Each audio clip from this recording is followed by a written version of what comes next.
দেখেন বাংলাদেশে যাকে প্লেন ক্র্যাশ করে নেই ব্যাপারটা মোটেও এরকম না। প্লেন আগেও অনেক ক্র্যাশ করছে, বাট ঘনবসতিপূর্ণ জায়গাতে ক্র্যাশ করে এবং একই সাথে এতগুলা মানুষ মানে এতগুলা শিশু যারা নিষ্পাপ মূলত তাদের মরে যাওয়া এবং এরকম বড় ধরনের ট্র্যাজেডি বাংলাদেশে আগে কখনোই হয়নি। যে প্লেনটা বেসিক্যালি ক্র্যাশ করছে সেটার মডেল হচ্ছে কি F7 BGI। এখন কথা হচ্ছে যে কি সবার মনের ভিতর যে কনফিউশন, এই F7 BGI এটা কি আসলে প্রশিক্ষণ কোনো বিমান নাকি এটা কোনো যুদ্ধ বিমান? এখন বেসিক্যালি এই ব্যাপারটা নিয়ে প্রথম আলোর সাথে দুইজন অবসরপ্রাপ্ত পাইলট কথা বলছে যারা বেসিক্যালি এই ধরনের বিমান চালাইছে এবং বর্তমানে তারা অবসরপ্রাপ্ত। তো তারা বেসিক্যালি প্রথম আলোকে এই কথাটাই বলছে যে যুদ্ধ বিমানটা ক্র্যাশ করছে সেটা বেসিক্যালি প্রশিক্ষণের পর পাইলটদেরকে যুদ্ধ বিমান হিসেবে দেওয়া। তার মানে কিন্তু ইজিলি বোঝা যাচ্ছে যে এটা কোনো প্রশিক্ষণ বিমান না, রাইট? প্রশিক্ষণ শেষ হওয়ার পরে যুদ্ধ করার জন্য যুদ্ধ বিমান হিসেবে পাইলটদেরকে এই ধরনের বিমানগুলো দেওয়া। তাহলে প্রথম প্রশ্নটাই আসে যে কি প্র্যাকটিস করার জন্য, প্রশিক্ষণ করার জন্য কেন এই বিমানটা দেওয়া হয়েছে পাইলটকে? এটার আরেকটা এক্সাম্পল আপনাদেরকে দিই।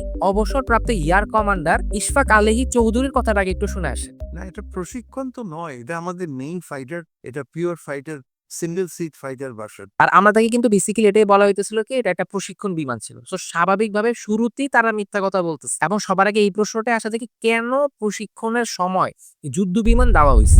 এবং যুদ্ধ বিমান সম্পর্কে আরেকটা কথা না বললেই না, আমরা যারা সাধারণ জনগণ একবারে ওইরকম করে আমি ইজিলি বুঝাইতেছি, কোনো এয়ার ডিফেন্সে কোনো কথাবার্তা আমি বলতেছি না। যুদ্ধ বিমান বেসিক্যালি কাজটা কি? যুদ্ধ করা, তাই না? একটা নর্মাল প্যাসেঞ্জার প্লেনের কাজ কি?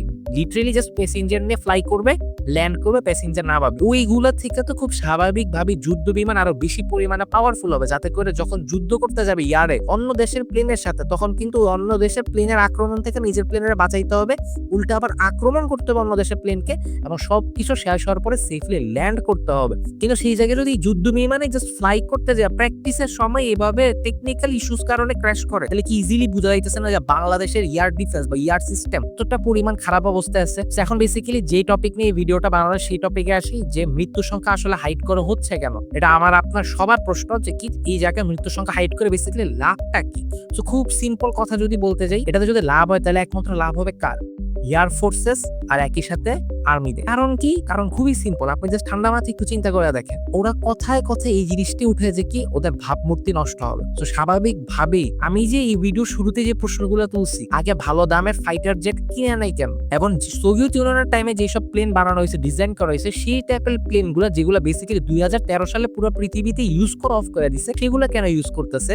আবার একই সাথে ঘনবসতিপূর্ণ জায়গার মধ্যে কেন উড়ান দেওয়ার পারমিশন দিছে? আবার একই সাথে এই প্লেনটা কেন দিছে? যে জায়গায় একটা ট্রেনিং প্লেন দেওয়ার কথা ছিল সেই জায়গায় একটা যুদ্ধ বিমান ধরায় দিছে। এই প্রশ্নগুলোর সম্মুখীন যাতে না হইতে হয় সেই জন্যই বেসিক্যালি তারা এই মৃত্যু সংখ্যাটা হাইড করতেছে। আর একটু ডিটেলসে বলি তাহলে আরো ভালো মতো বুঝতে পারবো। গতকালকে যখন বেসিক্যালি ঘটনাটা ঘটছে তখন কিন্তু স্বাভাবিকভাবেই প্রথমে আগায় গেছে কারা? স্কাউট গুলা এবং সাধারণ যে ছাত্ররা ছিল মাইলস্টোনে তারা আগায় গেছে। ওখান থেকে একটি স্কাউটের কথা এরকম যে কি সে নিজ হাতে 20 থেকে 30টা লাশ ওই রুম থেকে বের করছে। সেই জায়গাতে মিডিয়াতে কি বলা হইতেছে? মাত্র 20 জন মারা গেছে, 19 জন মারা গেছে।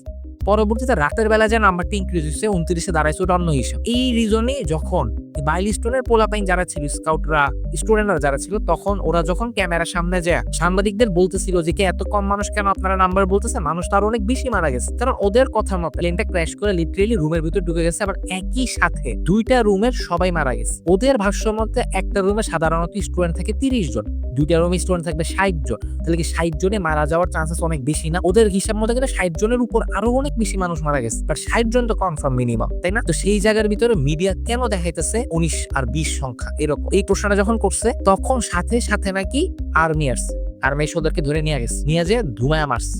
Seriously, believe me or not, মারছে। এবং কি মারার কিছু ভিডিও পর্যন্ত ভাইরাল হয়েছে যেগুলো ব্লার ভিডিও, ওগুলা বেসিক্যালি কোয়ালিটি অনেক বেশি পরিমাণে খারাপ হওয়ার কারণে এখানে দিতেও পারতেছি না। বাট আশা করি আপনারা ফেসবুকে অলরেডি দেখে ফেলছেন। যদি না দেখে থাকেন তো আমি চেষ্টা করবো ওই ভিডিওর লিঙ্কগুলো আমি আমার এই ভিডিওর ডিসক্রিপশন বক্সে অ্যাড করে দিতে। তো স্বাভাবিকভাবে এখানে আর্মিরা যে হাইড করার চেষ্টা করতেছে এটা কিন্তু স্পষ্টভাবে দেখা দিতেছে। দেখেন ব্যাপারটা কিন্তু এরকম না যে আর্মিরা জাস্ট গতকালকে হাইড করছে। আর্মিদের এমন অনেক কাহিনী আছে যেগুলো না বললেই না। গত বছরেরই যদি আগস্টের কথা চিন্তা করেন, যখন আগের প্রধানমন্ত্রী পালাই গেছিল দেশ থেকে, প্রধানমন্ত্রীকে সেফ এক্সিট দিতে হেল্প করছে কে? স্বাভাবিকভাবে এখানে উত্তরটা আপনারা পেয়ে গেছেন। সেকেন্ড কথা, শুধু কিন্তু প্রধানমন্ত্রী পার পাওয়া যায় না, 60 থেকে 70 জন নাকি এরকম ভালো ভালো বড় পদের ফেমাস মন্ত্রীরা পালাই গেছে। কিভাবে গেছে? আপনারা অনেক ভালো মতো জানেন। আয়নাঘরের কথা কিন্তু খুব তাড়াতাড়ি চলে আসছিল দেশ সেকেন্ড বা স্বাধীন হওয়ার পরে, অর্থাৎ 5ই আগস্টে খুব অল্প সময়ের মধ্যে। হয়তোবা আমার ঠিক খেয়ালও নেই 8 আগস্ট বা 9 আগস্ট 10 আগস্টের দিকে জিনিসটা কিন্তু চলে আসছে যে আয়নাঘর নামে একটা জায়গা আছে যেখানে লিটারেলি মানুষদেরকে রাখা হইতেছিল। এই জিনিসটা কি আমরা সাথে সাথে দেখতে পারছি? আয়নাঘরের সাথে সাথে কি মিডিয়া ঢুকতে পারছে? সরকার ঢুকতে পারছে? ঢুকতে পারে নাই। কখন পারছে? 5 থেকে 6 মাস পরে যে আয়নাঘর খোলা হইছে, আয়নাঘর পরিদর্শন করা হইছে, এরপর আয়নাঘরটাকে মিডিয়াতে এনে সবাইকে দেখানো হইছে। ততক্ষণে কিন্তু অলরেডি অনেক কিছু সরাও ফেলা হয়েছে, জায়গাটাও অনেক পরিষ্কার পরিচ্ছন্ন লাগতেছে, হোয়াইট কালারের পেইন্ট করা ছিল। এগুলো কি করছে? এগুলো কার আন্ডারে ছিল? এই জিনিসগুলো যারা হাইড করছে, কালকে মৃত্যু সংখ্যা যারা হাইড করবে না, এটার গ্যারান্টি কি? আর আপনি খুব সিম্পলি চিন্তা করেন না। আর একটা ঘটনা আপনাদেরকে বলি, গতকালকে তো এগুলো দিনের ঘটনা বললাম, রাতের ঘটনায় যদি রাত্রেবেলা হুট করে 2টা 2:30টার দিকে একটা ভিডিও ভাইরাল হয়েছে, লাইভ ভিডিও, কোনো ফেক ভিডিও না। লাইভ ভিডিওতে দেখা যাইতেছে কি মাইলস্টোনে আবাসিকে যারা ছাত্রছাত্রীরা আছে তারা লাইভ ভিডিও করতেছে তাদের রুম থেকে বসে, যে মাইলস্টোনে এই রাতের বেলা হঠাৎ করে আবার অ্যাম্বুলেন্স ডাকাইছে। কেন ডাকাইছে? অ্যাম্বুলেন্সের কাজ কিন্তু শেষ হয়ে গেছিল 10টা 10:30 নাগাদ। তাইলে কেন রাতের 2:30 থেকে 3টা 3:30 বাজে অ্যাম্বুলেন্স আনা হয়েছে?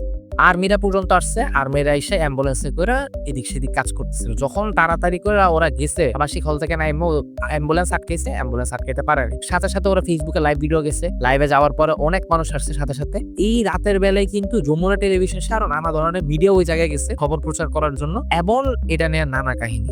এয়ারফোর্সের উপর যাতে আঙ্গুল না উঠে, কারণ কি যত বেশি নিহতের সংখ্যা দেখা যাবে তত বেশি কিন্তু ওদের উপর আঙ্গুল উঠবে। একটু আগে যেগুলো বললাম যে কি প্রশিক্ষণের সময় কেন ফাইটার প্লেন দিতেছে, আর সেই ফাইটার প্লেনও কেন এত পুরানো আমলে যেখানে যান্ত্রিক ত্রুটি থাকার চান্সেস আছে, পুরো পৃথিবী ইউজ করা অফ করে দিয়েছে 2013 সালে, সেটারে কেন ইউজ করতেছে? ঘনবসতিপূর্ণ স্থানে কেন প্রশিক্ষণ দেওয়া হইতেছে? যে জায়গায় এই প্রশিক্ষণটা দেওয়ানো উচিত ছিল কিন্তু বনাঞ্চল বা ওইসব জায়গার দিকে, ঘনবসতিপূর্ণ এলাকা নাই বললেই চলে সেই সব জায়গায়, সেই জায়গায় এরকম একটা ইম্পর্টেন্ট একটা বিজি এরিয়াতে কেন দেওয়া হইতেছে? এইসব প্রশ্ন এমনি উঠবে অমনে উঠবে, বাট যাতে বেশি পরিমাণ ওদের উপর আঙ্গুল না উঠে এই জন্য মূলত ওদেরকে হেল্প করতেছে আর্মি এই জিনিসগুলোকে দামা চাপা দিতে।